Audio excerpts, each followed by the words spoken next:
जानते हैं कि महाभारत के अंत में पांडवों की अंतिम यात्रा कैसे हुई थी और क्यों स्वर्ग केवल युधिष्ठिर को ही मिला जबकि बाकी पांडव रास्ते में गिरते चले गए। आइए जानते हैं महाभारत की यह अद्भुत कथा।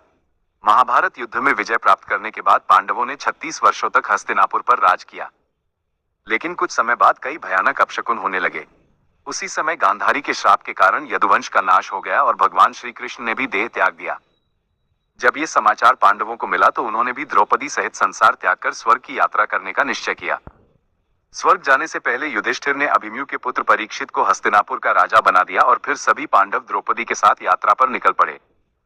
जब वे हस्तिनापुर से निकले तो एक कुत्ता भी उनके पीछे पीछे चलने लगा। यात्रा करते हुए वे अनेक तीर्थ, नदियों और समुद्रों से होते हुए आगे बढ़ते गए और अंत में हिमालय पहुंचे। वहां उन्हें केदारनाथ में भगवान शिव के दर्शन हुए और उनके पापों से मुक्ति मिली। आगे बढ़ते हुए अचानक द्रौपदी गिर पड़ी। भीम ने युधिष्ठिर से पूछा कि द्रौपदी ने ऐसा कौन सा पाप किया था कि वह सबसे पहले गिर गई। तब युधिष्ठिर ने कहा कि द्रौपदी सभी पतियों में अर्जुन को सबसे अधिक प्रेम करती थी, इसलिए उसे ये फल मिला। थोड़ी दूर चलने पर सहदेव गिर पड़े। युधिष्ठिर ने बताया कि सहदेव को अपने ज्ञान पर घमंड था, इसलिए वह गिर गए। इसके बाद नकुल गिर पड़े क्योंकि उन्हें अपने रूप और सौंदर्य पर अभिमान था। फिर अर्जुन भी गिर पड़े क्योंकि उन्हें अपने पराक्रम पर घमंड था कि वह एक दिन में सभी शत्रुओं को नष्ट कर सकते हैं। अंत में भीम भी गिर पड़े क्योंकि उन्हें अपने बल और भोजन पर अभिमान था। अब केवल युधिष्ठिर और वह कुत्ता ही आगे बढ़ते रहे। कुछ समय बाद देवराज इंद्र अपने रथ के साथ आए और युधिष्ठिर से कहा कि वे उन्हें स्वर्ग ले जाने आए हैं। लेकिन युधिष्ठिर ने कहा कि यह कुत्ता मेरा साथ नहीं छोड़ रहा, इसलिए मैं इसे छोड़कर स्वर्ग नहीं जाऊंगा।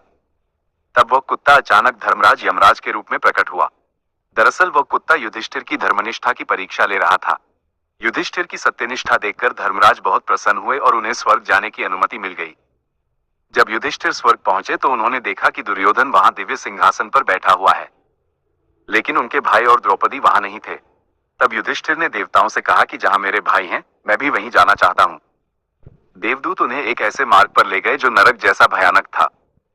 वहां चारों ओर अंधकार, दुर्गंध और पीड़ा थी। तभी युधिष्ठिर ने अपने भाइयों और द्रौपदी की आवाज सुनी। ये देखकर युधिष्ठिर ने कहा कि अगर मेरे यहाँ रहने से उन्हें थोड़ी राहत मिलती है तो मैं यहीं रहूंगा। ये देखकर देवता प्रसन्न हुए और उन्होंने बताया कि यह सब केवल परीक्षा थी।